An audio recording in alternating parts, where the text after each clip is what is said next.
Hello viewers, আজ আমি class 8-এর ইতিহাসের অষ্টম অধ্যায় থেকে অর্থাৎ সাম্প্রদায়িকতা থেকে দেশভাগ এই অধ্যায় থেকে তোমাদের অনুশীলনের প্রশ্নগুলো উত্তর বলে দেবো। ঠিক আছে? তোমাদের থার্ড ইউনিট টেস্টে কিন্তু সিলেবাসে এই 8 নম্বর অধ্যায়টা রয়েছে, তাই আজকের এই ভিডিওটা কিন্তু প্রথম থেকে শেষ পর্যন্ত প্রত্যেকেই দেখো, কারণ এই অনুশীলনের প্রশ্ন তোমাদের কিন্তু পরীক্ষার জন্য খুবই গুরুত্বপূর্ণ। কারণ স্কুলে এই অনুশীলন থেকে কিন্তু অনেক প্রশ্ন পরীক্ষাতে দিচ্ছে এবং দিয়েছেও। ঠিক আছে? তাই তোমরা চেষ্টা করবে প্রশ্নোত্তরগুলো খাতায় ভালো করে নোট করে রাখার। তো চলো শুরু করছি। প্রথম প্রশ্ন, ঔপনিবেশিক ভারতে সরকারি ভাষা হিসেবে ফার্সির বদলে ইংরেজিকে স্বীকৃতি দেওয়া হয় কত খ্রিস্টাব্দে? Very very important. উত্তর হবে 1837 খ্রিস্টাব্দে। মনে থাকে জানো। ঠিক আছে? তারপরের প্রশ্ন, ভারতে মুসলিম সমাজের আধুনিকীকরণের অভিযান প্রথম শুরু করেছিলেন কে? উত্তর স্যার সৈয়দ আহমেদ খান। ঠিক আছে? বা আহমদ খান। তোমরা কিন্তু অ্যান্সারগুলো খাতায় ভালো করে নোট করে রাখবে অথবা নিজের বইয়ে মার্ক করে রাখবে। ঠিক আছে? তারপরের প্রশ্ন, কৃষক প্রজা পার্টির নেতা কে ছিলেন? দেখো, কৃষক প্রজা পার্টির নেতা ছিলেন এ.কে. ফজলুল হক। এ.কে. ফজলুল হক ছিলেন কৃষক প্রজা পার্টির নেতা। ঠিক আছে? তারপরের প্রশ্ন, স্বাধীন পাকিস্তান রাষ্ট্রের জন্ম হয়েছিল কত খ্রিস্টাব্দে? উত্তর দেখে নাও, 1947 খ্রিস্টাব্দের 14ই আগস্ট। ওকে? তো এই হলো তোমাদের 1-এর দাগের শূন্যস্থান পূরণ। এবার চলো 2-এর দাগের। নিচে বিবৃতগুলোর কোনটি ঠিক কোনটি ভুল বেছে নাও। অর্থাৎ ঠিক হলে তার পাশে ঠিক লিখবে, ভুল হলে সেই লাইনটার পাশে ভুল লিখবে। প্রথমে দেখো রয়েছে 19 শতকে হিন্দুদের তুলনায় মুসলমানেরা শিক্ষা, চাকরি ইত্যাদির ক্ষেত্রে পিছিয়ে ছিল। এই কথাটা ঠিক নাকি ভুল? এটা কিন্তু ঠিক হবে। ঠিক আছে? তারপর, হিন্দু পুনরুজ্জীবনবাদী আন্দোলন ভারতে হিন্দু মুসলমান সম্পর্ককে প্রভাবিত করেছিল। এটা ঠিক না ভুল? এটাও কিন্তু ঠিক হবে। ঠিক আছে? তারপর, মহাত্মা গান্ধী খিলাফত আন্দোলনকে সমর্থন করেননি। তাহলে এই লাইনটা কি হবে? না, এটা কিন্তু ভুল হবে, কারণ মহাত্মা গান্ধী কিন্তু খিলাফত আন্দোলনকে সমর্থন করেছিল। তাহলে এটার আনসার কি দাঁড়ালো? এটার আনসার হলো ভুল। তারপরে প্রশ্ন, পাকিস্তান প্রস্তাব তোলা হয়েছিল 1940 খ্রিস্টাব্দের লাহোর অধিবেশনে। এটা কিন্তু ঠিক হবে। ঠিক আছে? তা 2-এর গুলো দেখলে 2-এর আনসার ভালো করে খাতায় নোট করে রাখো প্রত্যেকেই। এরপর চলে এসো 3-এর দাগের প্রশ্ন, আলিগড় আন্দোলনের মূল উদ্দেশ্য কী ছিল? 30 থেকে 40টি শব্দে উত্তর লিখতে হবে, কিন্তু এটা সাধারণত 3 থেকে 5 নম্বরের হবে।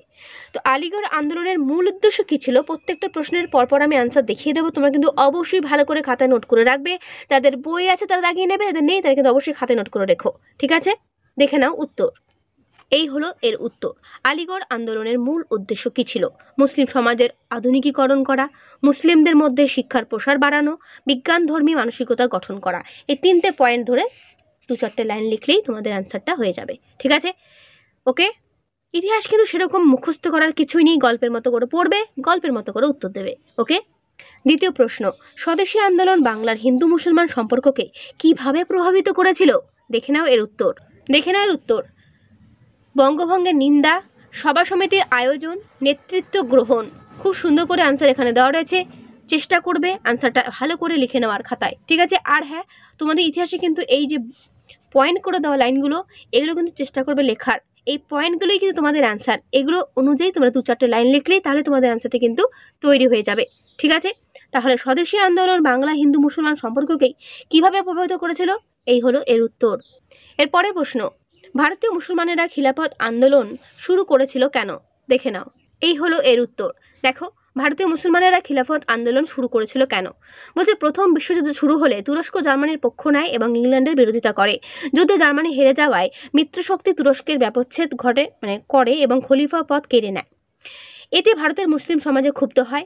দ্বিতীয়ত কি আছে না, প্রথম বিশ্বযুদ্ধ শেষ হওয়ার পর ব্রিটিশ সরকার তুর্কি সাম্রাজ্য ব্যবচ্ছেদের পরিকল্পনা ঘোষণা করে। ফলে ভারতের মুসলিমরা শওকত আলী ও মোহাম্মদ আলী নেতৃত্বে খিলাফত আন্দোলন শুরু করে। এটুকু লিখলেই হবে। এরপরের প্রশ্ন, 1930 খ্রিস্টাব্দে ভারতে হিন্দু মুসলমান সম্পর্কের ক্ষেত্রে গুরুত্বপূর্ণ কেন? Very very important. দেখে নাও এর উত্তর। 1930 খ্রিস্টাব্দে ভারতে হিন্দু মুসলমান সম্পর্কের ক্ষেত্রে গুরুত্বপূর্ণ সময়। এই সময় থেকে দ্বিজাতি ভিত্তিক সাম্প্রদায়িক বিচ্ছিন্নতার যুগ শুরু হয়। 1930 খ্রিস্টাব্দে মুসলিম লীগের সভাপতির ভাষণে মোহাম্মদ ইকবাল উত্তর পশ্চিম ভারতীয় মুসলিম রাষ্ট্রের কথা বলেছিলেন। অনেকে বলেন এই ভাষণ থেকেই পাকিস্তান দাবির সূচনা হয়। কেমব্রিজ বিশ্ববিদ্যালয়ে পাঞ্জাবের ছাত্র চৌধুরী রহমত আলী মুসলিম অধ্যুষিত 5টি প্রদেশ নিয়ে পাকিস্তান গঠনের কথা বলেন। 1931 খ্রিস্টাব্দে লন্ডনে আয়োজিত দ্বিতীয় গোলটেবিল বৈঠকে ব্রিটেনের প্রধানমন্ত্রী রামসে ম্যাকডোনাল্ড ভারতের প্রত্যেক সংখ্যালঘু সম্প্রদায়ের জন্য আইনসভায় আসন সংরক্ষণ করেন এবং সাম্প্রদায়িক বাটোয়ারা নীতি ঘোষিত হয়। বোঝা গেল? এই উত্তরটা ঠিক এইভাবেই গুছিয়ে লিখবে। ওকে, তোমাদের যদি অন্য কোনো রাইটারের বই থাকে সেখান থেকেও যদি অ্যান্সারগুলো পেয়ে যাও সেখান থেকেও করতে পারো। ঘুরে ফিরিয়ে সেই উত্তর একই হবে যেখান থেকেই পড়ো না কেন। ওকে, তো এই হলো 3 দাগের প্রশ্নোত্তর। এরপর চলে এসো 4 দাগের। দেখো, নিজের ভাষায় লেখো কম করে 120 থেকে 160 শব্দের মধ্যে স্যার সৈয়দ আহমেদ খান কিভাবে মুসলিম সমাজকে আধুনিকীকরণের পথে এগিয়ে নিয়ে গিয়েছিলেন তা বিশ্লেষণ করো। ভেরি ভেরি ইম্পর্টেন্ট, কিন্তু এটা কিন্তু বড় প্রশ্ন ক্ষেত্রে গুরুত্বপূর্ণ। 8 নম্বরও হতে পারে, 5 নম্বরও হতে পারে। দেখে নাও এর উত্তর। এই যে এর উত্তর শুরু হলো। আমি কিন্তু উত্তর আর পড়ছি না, তোমরা কিন্তু দেখে নাও এর উত্তরটা। আমি জাস্ট পরপর অ্যান্সারটা তোমাদের দেখিয়ে দেবো, তাই ভিডিওটা কিন্তু কেউ স্কিপ করো না, তাহলে অ্যান্সারটা পুরোটা পাবে না। ঠিক আছে, আমি পুরোটাই তোমাদের দেখিয়ে দিচ্ছি। এখান থেকে অ্যান্সারটা শুরু হলো, অ্যান্সারটা চলছে। আমি বইটা আস্তে আস্তে সরিয়ে তোমাদের পুরো অ্যান্সারটা দেখিয়ে দেওয়ার চেষ্টা করছি। তোমরা কিন্তু ভালো করে অ্যান্সারটা দেখে নেবে। ঠিক আছে, সব থেকে ভালো হয় ভিডিওটা পজ করে অ্যান্সারটা খাতায় নোট করে নেওয়া, তারপর পড়া। ঠিক আছে, আর পড়ার কথাটা যেটা বললাম, পয়েন্ট ধরে ধরে পড়বে এবং গল্পের মতো করে পড়বে। যদি কেউ মনে করো মুখস্থ করে আমরা অ্যান্সারটা তৈরি করব, সঙ্গে সঙ্গে অ্যান্সারটা ভুলে যাবে। তাই না মুখস্থ করে গল্পের মতো করে জাস্ট পড়ে যাও, তাহলেই হবে। দেখলে অ্যান্সারটা। পরের প্রশ্ন, কিভাবে 19 শতকে হিন্দু পুনরুজ্জীবনবাদী আন্দোলনের জন্ম হয়েছিল? সাম্প্রদায়িক মনোভাব তৈরিতে ওইসব আন্দোলনগুলোর ভূমিকা কী ছিল? Very very important. দেখে নাও এর উত্তরটা। উত্তরটা চলছে। আমি বইটা আস্তে আস্তে সরিয়ে তোমাদের পুরো উত্তরটা দেখিয়ে দিচ্ছি। এই যে ব্লু কালারের যে বোল্ড করা লাইনগুলো, সেগুলো ভালো করে পড়বে এবং সেগুলো লেখারও চেষ্টা করবে। এক্সামিনার কিন্তু এই পয়েন্টগুলোই বেশি করে দেখবে। তো এর আনসার এই পর্যন্ত শেষ হলো। ঠিক আছে, এরপরে প্রশ্ন, অহিংস অসহযোগ আন্দোলনের পরে কিভাবে মুসলমান নেতাদের অনেকের সঙ্গে কংগ্রেসের দূরত্ব তৈরি হয়েছিল? দেখে নাও এর উত্তর। এই যে তার উত্তর। অনেকের কাছে বই থাকে না, তারা কিন্তু উত্তর চায়। তাই যাদের উত্তর আছে বা বই আছে তারা তো শুধুমাত্র অ্যান্সার বা কোয়েশ্চেনটা দাগিয়ে নিলেই পারো।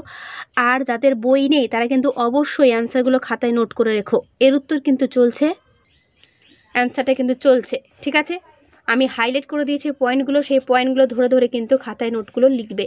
ঠিক আছে, একটা কথা মাথায় রাখবে, 2 নম্বরের কোয়েশ্চেন 2 নম্বরের মতো অ্যান্সার, 3 নম্বরের কোয়েশ্চেন 3 নম্বরের মতো অ্যান্সার, কিন্তু 8 নম্বরের কোয়েশ্চেন 8 নম্বরেরই মতো। বুঝতেই পারছো আমার কথাটা? অর্থাৎ যে প্রশ্নের মান যেরকম সেই প্রশ্নের উত্তর সেই রকম করেই লিখতে হয়, এটা নিয়ম।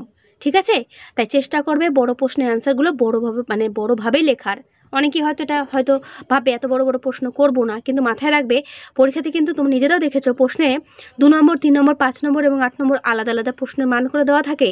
তাই যে প্রশ্ন যেরকম মান তার উত্তর সেই রকমই লেখার চেষ্টা করতে হয়।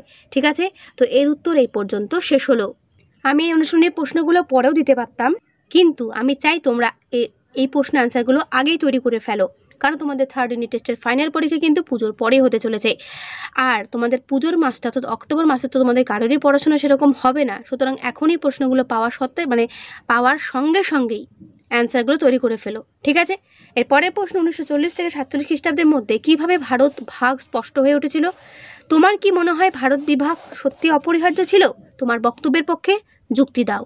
এই হলো এর উত্তর। ঠিক আছে, উত্তরটা চলছে। আমি আস্তে আস্তে সরিয়ে তোমাদেরকে দেখিয়ে দিচ্ছি।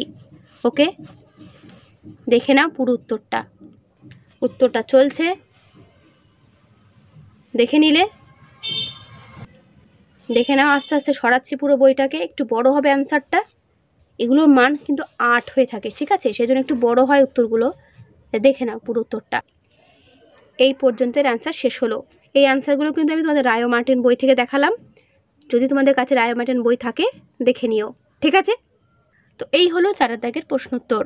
5 দাগে যেটা রয়েছে সেটা করার দরকার নেই, কাউকেই করতে হবে না। ঠিক আছে, তো অনুশীলনের প্রশ্নোত্তর চ্যাপ্টার 8 অর্থাৎ 8 অধ্যায় থেকে অনুশীলনের প্রশ্নোত্তরগুলো কেমন লাগলো অবশ্যই আমার কমেন্টে জানিও। ভালো লাগলে লাইক করো, বন্ধুদের কাছে অবশ্যই শেয়ার করতে ভুলো না, ঠিক আছে?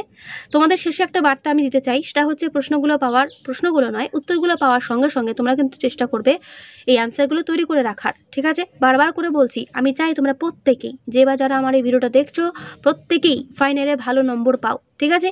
তাই আমি যেগুলো বলছি সেগুলো মন দিয়ে পালন করো, প্রত্যেকেরই ভালো রেজাল্ট হবেই হবে, ঠিক আছে?